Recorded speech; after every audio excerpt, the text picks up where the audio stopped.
आज एक बड़ा दिन है। अ, एक तो साहब 6 दिसंबर को आप कैसे देखते हैं ये भी मैटर करता है। बहुत लोग अलग अलग निगाहों से देखते हैं इसको सर।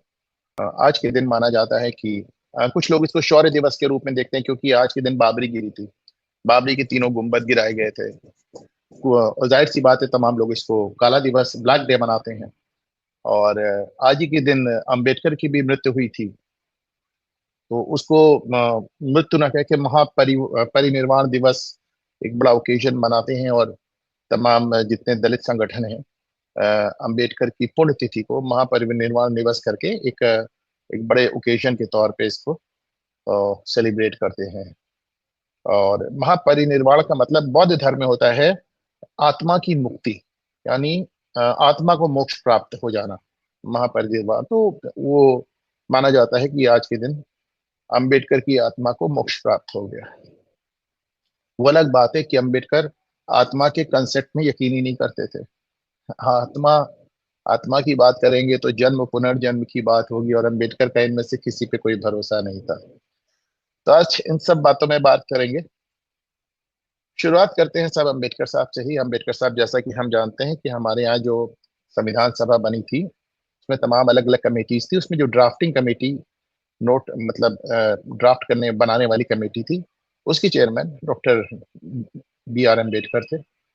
और अब उनको संविधान निर्माता भी कहा जाता है, पर सबके अपने अपने रोल्स थे। बहरहाल अम्बेडकर को हमारे यहाँ बहुत टुकड़े टुकड़े में पढ़ाया गया। अच्छा, इस सब टुकड़े टुकड़े में पढ़ाए जाने का कारण क्यों है ये भी आप समझ लें।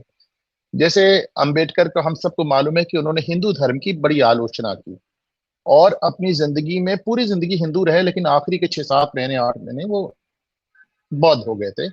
उन्होंने बौद्ध धर्म अपना लिया था, और हिंदू धर्म को बाकायदा न सिर्फ त्यागा था बल्कि 22 प्रतिज्ञाएं ली थी उन्होंने। और कहा था कि अपने फॉलोअर्स को भी ये 22 प्रतिज्ञाएं दिलाई थी कि आप हिंदू धर्म नहीं मानेंगे, आप देवी देवता नहीं मानेंगे, वगैरह वगैरह। ऐसे उनकी तमाम उनकी प्रतिज्ञाएं थी, जैसा कि आप पढ़ सकते हैं। मैं ब्रह्मा विष्णु और महेश को ईश्वर नहीं मानूंगी, मैं उनका पूजा नहीं करूंगा, मैं राम और कृष्ण को ईश्वर नहीं मानूंगा, उनका पूजा, वगैरह वगैरह। उनके तमाम इस तरह की चीजें थी।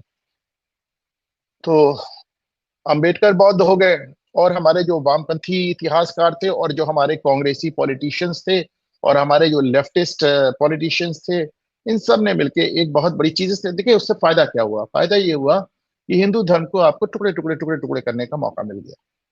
मतलब अ, आप पहले दिन से ये था कि साहब एक देश था, उसको हमने 3 हिस्से में कर दिया। 2 हिस्से इस्लामिक हो गए, एक जो हिस्सा बचा उसको हिंदू होने की बजाय उसको मिक्स्ड कर दिया, और एक धर्मनिरपेक्ष कहा। कि धर्मनिरपेक्ष में जब सेकुलरिज्म में न धर्म की, न जाति की, न लिंग की, इन तीनों की कोई व्यवस्था नहीं होती है। नागरिक से नागरिक होता है।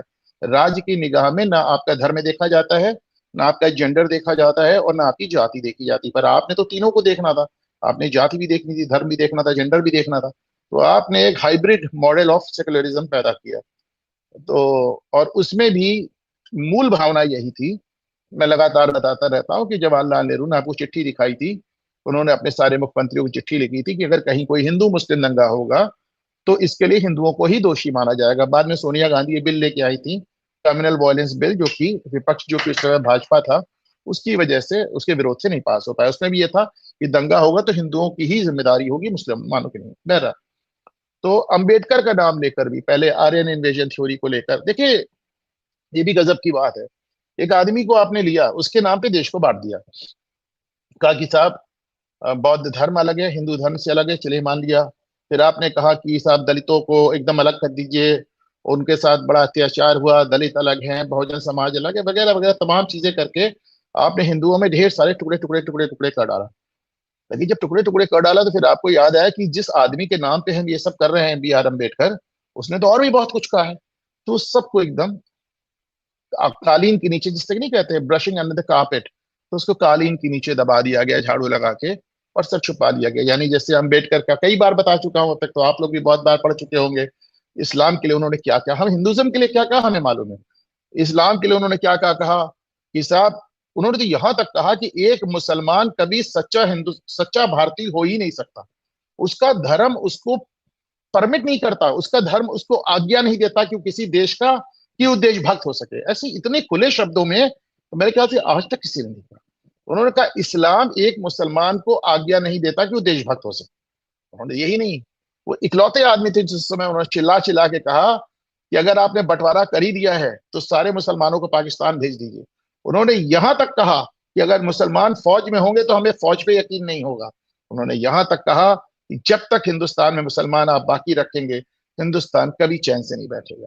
ये सारी बातें उन्होंने कही, पर ये सब बातें दबा दी गई। इस्लाम के लिए उन्होंने क्या क्या कहा कि इस्लाम दुनिया में डेमोक्रेसी के साथ चल ही नहीं सकता, इस्लाम दुनिया में मानवता के साथ नहीं चल सकता। ये सब अम्बेडकर की कई बातें हैं, all brushed under the carpet, सब छुपा दी गई हैं आपने। अम्बेडकर ने तो ये भी कहा कि संस्कृत को राजभाषा बनाया जाना चाहिए, राष्ट्रभाषा बनाया जाना चाहिए। देखिए, उन्होंने राजभाषा बनाने के लिए बाकायदा अम्बेडकर ने संविधान सभा में प्रस्ताव रखा था, और इस पर 15 दस्तखत थे, जिसमें सांसद बीबी केसकर के भी थे और सांसद नजरुद्दीन अहमद के भी थे उस समय सांसद। लेकिन इसका विरोध किसने किया था? जवाहरलाल नेहरू ने, और जिसकी वजह से यह प्रस्ताव संस्कृत का पास नहीं हो पाया था। अम्बेडकर ने कहा था इसमें कि संस्कृत हमारे महाकाव्यों का सुनहरा खजाना होने के साथ साथ व्याकरण, व्याकरण यानी ग्रामर, व्याकरण, राजनीति और दर्शन का पालना है, नाट्यशास्त्र, तर्क और समालोचना का घर है। ये कीर की पुस्तक है, मैं आपको दिखाता हूँ। आप देखें संविधान सभा की बहस पे देखें, या फिर कीर की पुस्तक पढ़ें आप। इसमें आप ये दिस डॉक्टर बाला साहब अम्बेडकर की ये पुस्तक है। मैं इसका लिंक दे दूंगा, आप लोग देख सकते हैं, पढ़ सकते हैं इसको। तो अम्बेडकर ने तो बहुत कुछ कहा। उन्होंने इस्लाम के बारे में कह दिया वो मानवता से नहीं जुड़ता, वो डेमोक्रेसी से नहीं जुड़ता। उन्होंने कह दिया कि मुसलमान देशभक्त नहीं हो सकता। उन्होंने कहा मुसलमानों को निकाल कर पाकिस्तान भेज दो। उन्होंने कहा मुसलमान अगर फौज में होगा तो फौज से यकीन हट जाएगा। उन्होंने कहा मुसलमानों को भारत बनाने का कोई हक नहीं है, जब तक रहेंगे तब तक फसाद होगा। ये सब लिपापोती कर दी गई। अम्बेडकर ने एक बात और कही थी, जो मैं बार बार याद दिलाता हूं, कि भारत में जिस समय लोकमान्य तिलक से लेकर जवाहरलाल नेहरू तक एक फर्जी Aryan theory, Aryan invasion theory की हम आ रहे हैं और बाहर से आए हैं, उस समय सिर्फ एक शख्स आगे खड़ा हुआ, उसका नाम था डॉक्टर बी आर अम्बेडकर। और उन्होंने कहा कि आर्यन इन्वेजन थ्योरी बकवास है, आर्य आक्रांता थ्योरी सबसे बड़ी बकवास है, कोई कहीं से नहीं आया। उन्होंने कहा आर्य माने एक भद्र पुरुष, अगर ब्राह्मण आ रहे हैं तो शूद्र भी आ रहे हैं, और बहुत जबरदस्त उन्होंने इसको। लेकिन दिक्कत यह है कि अम्बेडकर धीरे धीरे एंटी हिंदू होते चले गए, क्योंकि गांधी ने, नेहरू ने उनके साथ क्या किया, वो पूना पैक्ट, उसके आगे पीछे आप सब पढ़ सकते हैं, कैसे उनको दबाया गया, कैसे उनको चुनाव हरवाया गया, वगैरह वगैरह। और उसके बाद अच्छा, अम्बेडकर ने भी हिंदुज्म के खिलाफ बोलने में मतलब सारी सीमाएं क्रॉस कर दी। उन्होंने जम के हिंदुत्व को धोया, जम के हिंदू धर्म को धोया, और कहा कि साहब इस धर्म में दलितों की कोई जगह नहीं है, और हमें बहातुर। उन्होंने हिंदुज्म को भी धोया और इस्लाम को भी धोया, हमको सिर्फ हिंदुज्म पढ़ाया जाता है। बहरहाल वो पहुंच गए साहब, उन्होंने, अम्बेडकर ने बौद्ध धर्म स्वीकार कर लिया।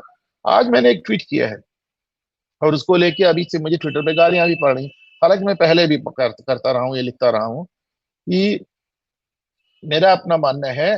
मानना क्या है, मैं साबित करके दिखाता हूँ। मैं साइंस का विद्यार्थी हूँ, और मैं हवा में बात नहीं करता। मैंने लिखा है कि डॉक्टर बी आर अम्बेडकर द्वारा स्थापित नव बौद्ध धर्म, इनको नव बौद्ध कहते हैं, न्यू बुद्धिज्म। क्यों न्यू बुद्धिज्म कहते हैं, मैं बताता हूँ। उन्होंने जो 22 प्रतिज्ञाएं ली थी, उनका गौतम बुद्ध के जो टीचिंग्स थी उनसे कुछ लेना देना नहीं, कुछ भी लेना देना नहीं था। मतलब गौतम बुद्ध का बुद्धिज्म कुछ और था, डॉक्टर अंबेडकर का बुद्धिज्म कुछ और था। गौतम बुद्ध का सबसे मूल क्या था, उनके 4 आर्य सत्य थे, 4 नोबल ट्रुथ्स। और डॉक्टर अंबेडकर अपने धर्म की शुरुआत क्या कहते हैं? कहते हैं मैं गौतम बुद्ध के 4 नोबल ट्रुथ यानी 4 आर्य सत्यों को खारिज करता हूं। यानी जिस चीज पे सबसे ज्यादा गौतम बुद्ध ने वो किया, जिसे फोकस किया, तो उसको शुरुआत ही में ही इन्होंने जब अपना धर्म बनाया, गौतम बुद्ध, सॉरी, डॉक्टर अंबेडकर ने, तो सबसे पहले उन्होंने उसी को खारिज किया। तो साहब वो उनके 4 नोबेल ट्रुथ थे। द ट्रुथ ऑफ सफरिंग था, द कॉज ऑफ सफरिंग था, मतलब दुख और दुख के कारण, और दुख का अंत, और उस अंत तक पहुंचने का मार्ग। ये सब गौतम बुद्ध ने जन्म, पुनर्जन्म और कर्म, थ्योरी ऑफ कर्मा से एक्सप्लेन किया था। तो ये सब चीजें उन्होंने सिरे से डॉक्टर अंबेडकर ने खारिज कर दी। क्या बकवास है, मैं सब नहीं मानता। तो जब आपने उनकी मूल भावना ही गौतम बुद्ध की खारिज कर दी, तो फिर क्या गौतम बुद्ध उन जातक कथाएं हैं, वो जो बोधिसत्व आपने पढ़ा होगा, उसमें तो एक जगह गौतम बुद्ध कहते हैं मैं ही पिछले जन्म में राम था, तो राम की बात करते हैं। अच्छा, ये सारी चीजें डॉक्टर अंबेडकर ने खारिज कर दी। तो गौतम बुद्ध का मैं आपको दिखाऊं, इसमें दो बुद्धिज्म हो गए। एक बुद्धिज्म वो जो गौतम बुद्ध ने बनाया पढ़ाया, या देखिए गौतम बुद्ध ने कोई एक नया धर्म तो चलाया नहीं था। आज हमारे यहाँ देख लीजिए कि फलाने शंकराचार्य कुछ कह रहे हैं, ढिकाने शंकराचार्य कुछ कह रहे हैं, बाबा फलाने कुछ और कह रहे हैं, स्वामी फलाने कुछ और कह रहे हैं। तो क्या हर आदमी के नाम पे एक धर्म चला देंगे आप? लेकिन आपको तो बाद में धर्म चलाना था, आपने चलाया। तो गौतम बुद्ध ने जो कुछ भी कहा, अंबेडकर ने सिरे से उसे खारिज किया। उन्होंने अपनी बातें, अच्छा गौतम बुद्ध के जो बुद्धिज्म है और वो जो पुस्तकें हैं उनके हिसाब से आप देखिए। अच्छा देखिए, खुद को जो अम्बेडकराइट कहते हैं उनकी सबसे बड़ी समस्या ये है कि उन्होंने जब अम्बेडकर को ही नहीं पढ़ा तो उन्होंने बुद्ध को क्या पढ़ा होगा। तो इसीलिए डॉक्टर अम्बेडकर ने जो बुद्ध धर्म शुरू किया उसको नवयान बुद्धिज्म कहते हैं, नव बौद्ध। अच्छा, गौतम बुद्ध ने मतलब जाति प्रथा को स्वीकारा है, बल्कि उसको कर्म और पुनर्जन्म से जोड़ा है। गौतम बुद्ध कहते हैं कि आप अपने कर्मों के आधार पे अगला जन्म होता है, जितना अच्छा कर्म करेंगे उतनी अच्छी जाति मिलेगी। ये मैं नहीं, गौतम बुद्ध कह रहे हैं। देखिए, त्रिपिटक जो है उसमें वो कहते हैं कर्म के आधार पर मनुष्य का पुनर्जन्म उच्च या नीच कुल में होता है। वो कहते हैं अच्छे कर्म के आधार पर मनुष्य अगले जन्म में ब्राह्मण, क्षत्रिय या वैश्य कुल पाता है, और बुरे जन्म के आधार पर निर्धन, कुरूप या अपंग बन के पैदा होता है। अच्छा, इसी के साथ उनका ललित ललित वित्सर, जो उनके जितने धर्म हैं, जितने इनके ग्रंथ हैं, उसमें वो कहते हैं बोधिसत्व। बोधिसत्व क्या है? गौतम बुद्ध के अलग अलग पुनर्जन्म हैं। वो कहते हैं बोधिसत्व चांडालों, वेणुकारों, रथकारों और पुलकसों की कुल में जन्म नहीं लेते, वो केवल ब्राह्मण कुल या क्षत्रिय कुल में ही जन्म लेते हैं। ध्यान रहे, ये मेरे नहीं, गौतम बुद्ध के शब्द हैं। जाहिर सी बात है, इसको पूरी तरह से डॉक्टर अंबेडकर ने खारिज कर दिया, और उनको पूरा हक था ये करने का, एकदम हक था। उन्होंने अपने निधन के 2 महीने पहले बौद्ध धर्म स्वीकार किया, और बौद्ध दर्शन का जो मूल सिद्धांत सिद्धांत थे, जैसा मैंने कहा फोर नोबल ट्रुथ, उसको नकार दिया। उन्होंने कहा ये निराशावादी और पलायनवादी हैं, इनको। उन्होंने पुनर्जन्म की अवधारणा को भी नकार दिया। तो इसकी वजह से ये न्यू बुद्धिज्म कहलाए। अच्छा, इसमें इंटरेस्टिंग बात यह है कि साहब, दुनिया भर में जो ओरिजिनल बौद्ध धर्म है, उस बहुत ध्यान से इस बात को सुनिए, दुनिया भर में जो ओरिजिनल बौद्ध धर्म है उसको मानने वालों की संख्या तकरीबन 52 करोड़ से ज्यादा है। लेकिन अंबेडकर द्वारा ने जो इन्होंने new new Buddhism, Navayana Buddhism शुरू किया है, इसको मानने वालों की संख्या 1 करोड़, बल्कि 70 लाख है, केवल 70 लाख और 52 करोड़। अच्छा, लेकिन आपने, अच्छा एक चीज और देखें, दुनिया भर में आपको आज 3-4 मुल्कों को ये दिखाता हूँ। आपको मालूम है कि साहब किस तरह अलग अलग, कंबोडिया में, थाईलैंड में, श्रीलंका में, तिब्बत में, वो सब जगह पे जगह बुद्ध को पूजा जाता है। मैं आपको दिखाता हूँ, बुद्ध के कुछ अवतार दिखाता हूँ, बुद्ध को कैसे देखा जा रहा है। अब ये कंबोडिया में बुद्ध को विष्णु के रूप में पूजा जा रहा है, आप देखें ध्यान से। कंबोडिया में विष्णु के रूप में बुद्ध पूजे जा रहे हैं। अगला फोटो देखें आप, अगला ये है आपका तिब्बत में, यहाँ पे भी विष्णु के रूप में पूजे जा रहे हैं। अगला आप देखें, ये है भूटान, यहाँ भी विष्णु के रूप में। आप थाईलैंड देख लें, आप और तमाम जगह देख लें, तो जो जिस तरह ओरिजिनल बुद्धिस्ट हैं उसको पूछते हैं उसका, लेकिन जो नवयान बुद्धिज्म है उसमें इन्होंने डॉक्टर अंबेडकर को ही एक तरह से बुद्ध जैसी जगह दे रखी है। आपने देखा होगा उनका दूध से श्रृंगार किया जाता है जगह जगह पे, जो कि मूर्ति पूजा का मजाक बनाते हैं, वो आपको डॉक्टर अंबेडकर की मूर्ति का दूध से श्रृंगार करते नजर आते हैं। तो अच्छा, अंबेडकर ने गलत नहीं कहा था, गलत नहीं कहा था अंबेडकर ने। आपको याद होगा अभी जैसे चैंपियंस ट्रॉफी चल रही है, तो चैंपियंस ट्रॉफी पाकिस्तान में, भारत में, अफगानिस्तान में, बांग्लादेश में, अलग अलग देशों में घुमाई जा रही है। तो ये घुमाते घुमाते अफगानिस्तान ले गए, तो अफगानिस्तान ने चैंपियंस ट्रॉफी का फोटो कहाँ रख के फोटो खिंचाया, तो देखिए आप देखिए ध्यान, कोई जगह कौन सी है, ये बामियान है। यहाँ बुद्ध की दुनिया की सबसे बड़ी मूर्ति थी जिसको तोप लगा के तालिबान ने उड़ा दिया था। और वहीं पे ये चैंपियंस ट्रॉफी रख के फोटो खिंचा रहे हैं। मजाक बना रखा है, ये चढ़ा रहे हैं आपको कि देखिए हमने तो जहाँ पे बुद्ध की मूर्ति उड़ाई थी, हम वहां पे चैंपियंस ट्रॉफी रख रहे हैं। तो they are literally making fun of you. तो दुनिया में एक दर्जन देशों ने खुद खुद को बौद्ध घोषित कर रखा है, और चीन से लेके कहाँ कंबोडिया तक। अच्छा, बल्कि कंबोडिया का जो अंकोर वाट मंदिर है, वो आप देख लीजिए, वो पूरी तरह हिंदू मंदिर है, उसको भी बुद्ध बताया जाता है। बहरहाल, और ये कुछ ऐसी चीजें हैं जो ऐतिहासिक रूप से फ्रॉड चलती रहती हैं। इसमें बड़ा मजेदार बात है आपको, ये जितनी गौतम बुद्ध के मैं आपको किताबें बता रहा हूँ बुद्धिज्म की, त्रिपिटक या फिर ललित विस्तर, त्रिपिटक, ये जितनी की पुस्तकें हैं, ये कहते हैं कि साहब ये तो ब्राह्मणों ने लिखी हैं। तो भैया जो तुमने लिखी है वो बता दो। वो तो जिस जमाने में लिखी गई थी वो तो अब उसी समय ब्राह्मण ही लिख रहे थे, कोई क्या करे भाई। नॉन ब्राह्मण्स की भी लिखी हुई एक दो एक पुस्तकें हैं, उसमें भी गौतम बुद्ध की यही सब बातें, पुनर्जन्म और कर्म के आधार पे जन्म वगैरह वगैरह दिया है। तो इसमें कोई क्या करे। इसी तरह अशोक के बारे में मैंने आपको बताया था कि अशोक को कह दिया बौद्ध धर्म स्वीकार कर लिया। क्यों स्वीकार कर लिया? क्योंकि कलिंग के रक्तपात के वो दुखी हो गया था। अशोक के बारे में आप उतना ही जानते हैं जितना उनके शिलालेख आपको बताते हैं। और उनके शिलालेख आपको ये बता रहे हैं कि ना सिर्फ वो बौद्ध हो चुके थे कलिंग युद्ध के पहले, बल्कि उन्होंने सारी मारकाट बौद्ध रहते हुए की थी। बल्कि वो कलिंग के बाद उनके शिलालेख बताते हैं कि साहब आप चेतावनी देते हैं वो लगातार। वो देखिए जो शहबाज गढ़ी है उत्तरी पाकिस्तान में, जो शिलालेख पाए जाते हैं, उसमें सम्राट अशोक कहते हैं कि अब किसी ने मेरे साथ विद्रोह किया तो मैं कलिंग से बुरा हाल करूंगा। वो तो इस तरह की धमकी देते हुए आपको पाए जाते हैं। तो ये अशोक हो या फिर अंबेडकर हो, लगातार एक फर्जी बयानियां इन्होंने बनाया। बहरहाल, आज डॉक्टर अंबेडकर की आज पुण्यतिथि है। और जब अंबेडकर को पढ़िए, जब अंबेडकर को याद कीजिए, तो याद रखिएगा उन्होंने वो सब भी कहा जो कहने का साहस किसी को नहीं हुआ। इस्लाम के बारे में, मुसलमानों को पाकिस्तान भेजने के बारे में, और ओवरऑल जो उन्होंने, और आर्यन इन्वेजन थ्योरी के बारे में। आगे चलते हैं साहब। आज शौर्य दिवस भी मनाते हैं और ब्लैक डे भी मनाते हैं। तो देखिए, शौर्य दिवस मतलब आज ही के दिन मुझे याद है, ये 1992 की बात है जब बाबरी गिरी थी। तो उस समय यहाँ पे एक पुराने अखबार हुआ करते हैं, प्रयागराज के लोग जानते होंगे, नौ दिन इंडिया पत्रिका और अमृत प्रभात। मैं उनका संपादक हुआ करता था। उस समय मेरा एमटेक चल रहा था, यही एमएनआईटी, पहले एमएनआरईसी कहलाता था। तो मैं सवेरे जाता था, क्लास करता था, और दोपहर को निकल के लौट के आके अखबार चलाने लगता था।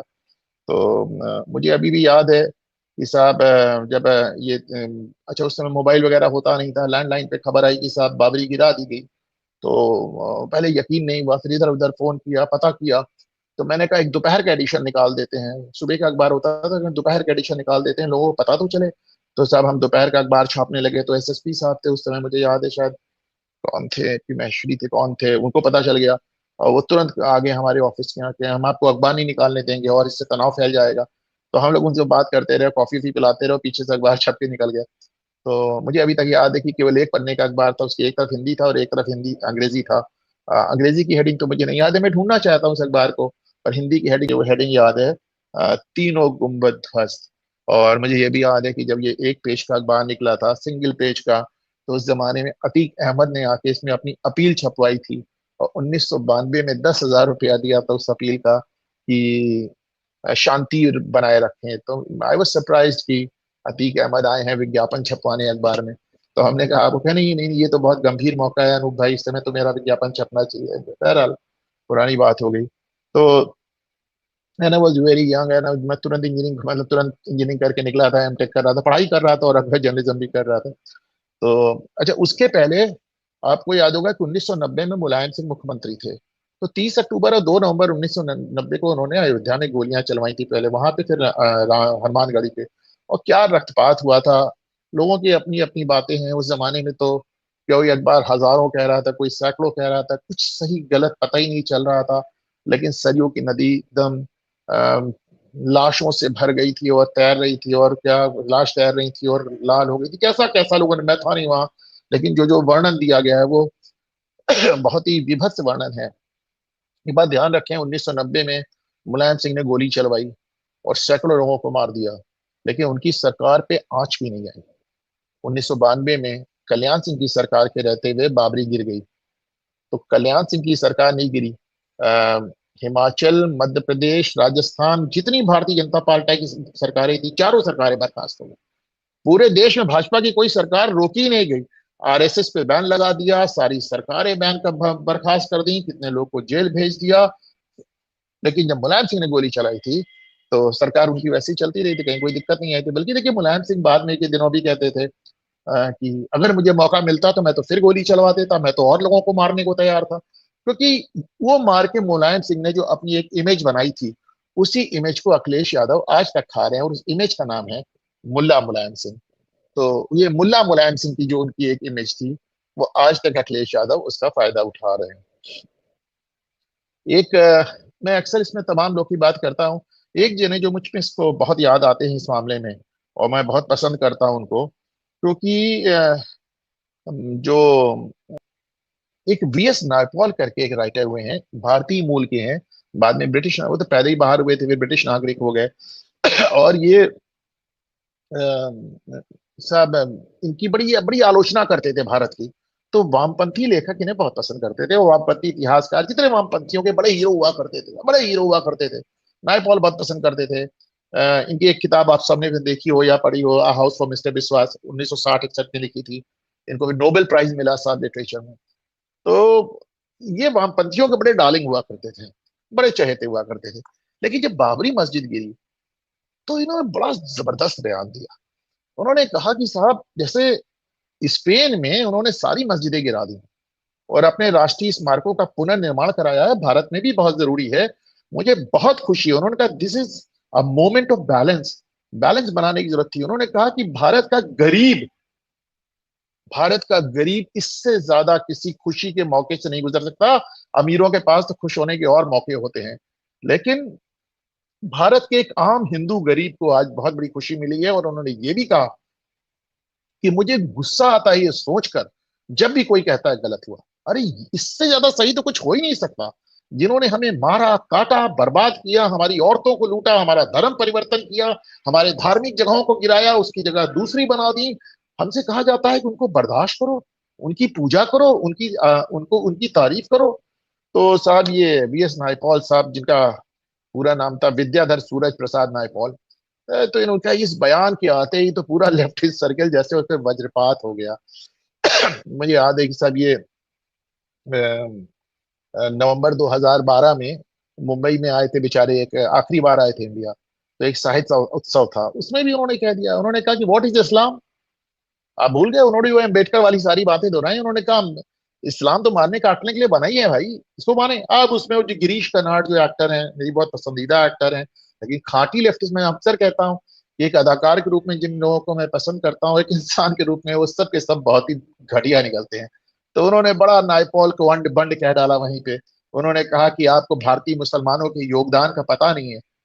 गिरीश कर्नाड चले गए, लेकिन आप में से कोई बता सकता है कि भारतीय मुसलमानों का योगदान क्या है? क्या है? बाबर से लेके औरंगजेब तक, और जिन्ना से लेके अबुल कलाम आजाद, मतलब क्या है इनका योगदान? सिवाय मतलब देश को काटना, फाटना, मंदिर गिराना, धर्मांतरण करना, मतलब क्या क्या है आपको, आप सब जानते हैं। बहरहाल, मुझे वीएस नायपॉल ऐसे मुखबिर में बहुत याद आते हैं। एक चीज और दिलचस्प आपको बताऊं कि 9 नवंबर 2019 को राम मंदिर का जजमेंट आया था। तो राम मंदिर हम लोग को मिल गया था, और मुसलमानों के लिए सुप्रीम कोर्ट ने 5 एकड़ जमीन दिलवाई थी।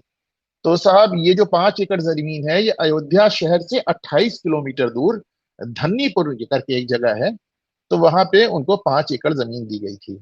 तो इस धन्नीपुर गांव की आबादी तकरीबन 2,500 है, और 2,500 में 60-65% मुस्लिम है और 30-35% हिंदू हैं। तो 35-40%। तो यहाँ पे युवा की मस्जिद बनेगी। अब आप देखिए, वो आज 2019 से बाद 5 साल बीत गया है, राम मंदिर बन के कंप्लीट हो गया, प्राण प्रतिष्ठा हो गई, लेकिन वहां पे अभी तक उनके प्लान ही नहीं पास हुआ। मतलब फैजाबाद डेवलपमेंट अथॉरिटी होगी, या अयोध्या डेवलपमेंट अथॉरिटी, जो भी उसका नाम है, या अयोध्या डेवलपमेंट अथॉरिटी। तो साहब, आपने नक्शा भेजा है, तो नक्शा आप भेजते हैं, तो उसका डेवलपमेंट चार्ज होता है, और डेवलपमेंट चार्ज होता है, लैंड कन्वर्जन चार्ज होता है, लैंड यूज। ये भी खेती के लिए ये जमीन है, अब आपको इसमें कुछ बनाना है तो लैंड कन्वर्जन होता है। तो ये रकम 1 करोड़, 1.25 करोड़ रुपए है।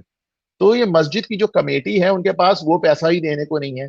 अच्छा, उनके पास पैसा देने के, अच्छा पहली बात तो एक बात थी कि जो मस्जिद बनाई जा रही है तो इस पे इन्होंने कहा इसको नाम देंगे बाबरी मस्जिद। अब वो योगी बहुत जो नाराज हो गया, उनका या बाबरी बाबरी नाम रखोगे तो हम तुम्हारा बनने ही नहीं देंगे, तमाशे बहुत हो गए, बाबरी गिर गई, बात खत्म।